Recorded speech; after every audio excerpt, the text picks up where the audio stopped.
श्री गौरांग महाप्रभु ने नवद्वीप से अपने 6 प्रमुख अनुयायियों को वृंदावन भेजा तथा वहां 7 देवालयों की आधारशिला रखवाई और गौड़ीय संप्रदाय एवं महामंत्र का प्रचार करवाया। श्री चैतन्य महाप्रभु की पवित्र परंपरा के 6 गोस्वामी गण इस प्रकार हैं: श्री रूप गोस्वामी पाद, श्री सनातन गोस्वामी पाद, श्री जीव गोस्वामी पाद, श्री रघुनाथ दास गोस्वामी पाद, श्री रघुनाथ भट्ट गोस्वामी पाद और श्री गोपाल भट्ट गोस्वामी पाद। श्रीमद गोपाल भट्ट गोस्वामी पाद के शिष्य श्री निवासाचार्य जी, उनके शिष्य श्री मनोहर दास जी, उनके शिष्य हुए श्री प्रियादास जी महाराज।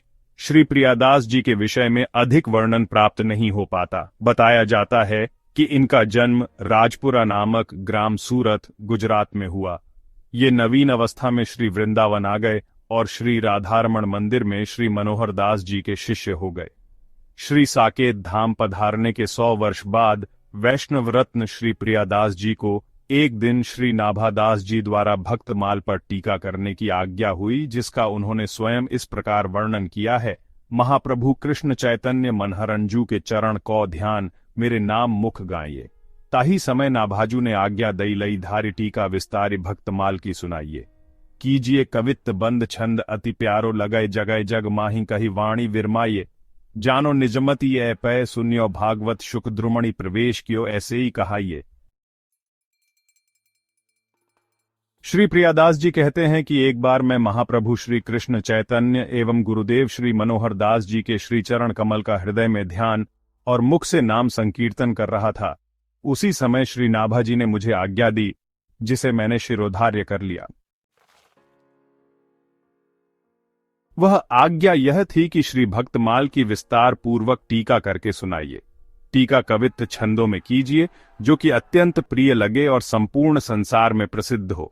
इस प्रकार भक्तों का चरित्र कहकर अपनी वाणी को विश्राम दीजिए, अर्थात भक्तों का चरित्र कहने में वाणी को लगा दीजिए। ऐसा कह श्री नाभा जी ने वाणी को विश्राम दिया। तब मैंने भावना में ही निवेदन किया कि मैं तो अपनी बुद्धि को जानता हूं कि वह टीका करने में सर्वथा असमर्थ है, परंतु मैंने श्रीमद्भागवत में सुना है कि श्री शुकदेव जी वृक्षों में प्रवेश करके स्वयं बोले थे, वैसे ही आप भी मेरी जड़मति में प्रवेश करके टीका की रचना कर लेंगे।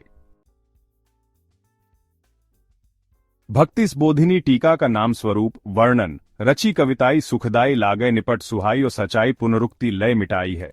अक्षर मधुरताई अनुप्रास जमकाई अति छवि छाई मोद झरी सी लगाई है। काव्य की बड़ाई निज मुख न भलाई होती नाभाजू कहाई याते प्रौढ़िकय सुनाई है। हृदय सरसाई जो पै सुनिए सदाई यह भक्ति रसबोधिनी सुनाम टीका गाई है। इस कवित्त में श्री प्रियादास जी अपने काव्य की विशेषताएं एवं टीका का नाम बताते हुए कहते हैं कि मैंने टीका काव्य की ऐसो रचना की है जो पाठकों और श्रोताओं को सुख देने वाली है और अत्यंत सुहावनी लगती है। इसमें सच्चाई है, अर्थात सत्य सत्य कहा गया है। पुनरुक्ति दोष को मिटा दिया गया है।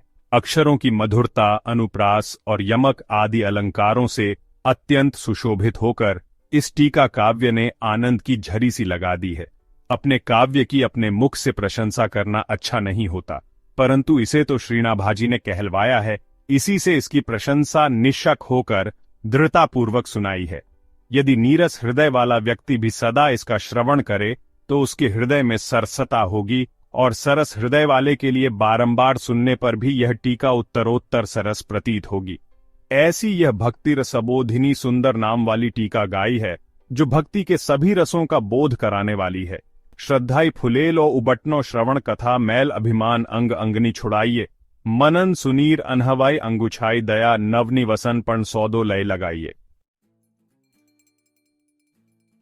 श्रृंगारित रूप विशेष आकर्षक होता है। अत इष्टदेव को प्रसन्न करने के लिए टीकाकार ने इस कवित्त में श्री भक्ति देवी के श्रृंगार का वर्णन एक रूपक के द्वारा किया है। भक्ति देवी के श्री विग्रह की निर्मलता के लिए श्रद्धा रूपी फुलेल से शुष्कता दूर कर कथा श्रवण रूपी उबटन लगाइए और अहंकार रूपी मैल को प्रत्येक अंग से छुड़ाइए। फिर मनन के सुंदर जल से स्नान कराकर दया के अंगोछे से पोंछिए। उसके बाद नम्रता के वस्त्र पहनाकर भक्ति में प्रतिज्ञा रूपी सुगंधित द्रव्य लगाइए। फिर नाम संकीर्तन रूप अनेक आभूषण हरि और साधु सेवा के कर्ण फूल तथा मानसी सेवा की सुंदर नथ पहनाइए। फिर सत्संग रूपी अंजन लगाइए।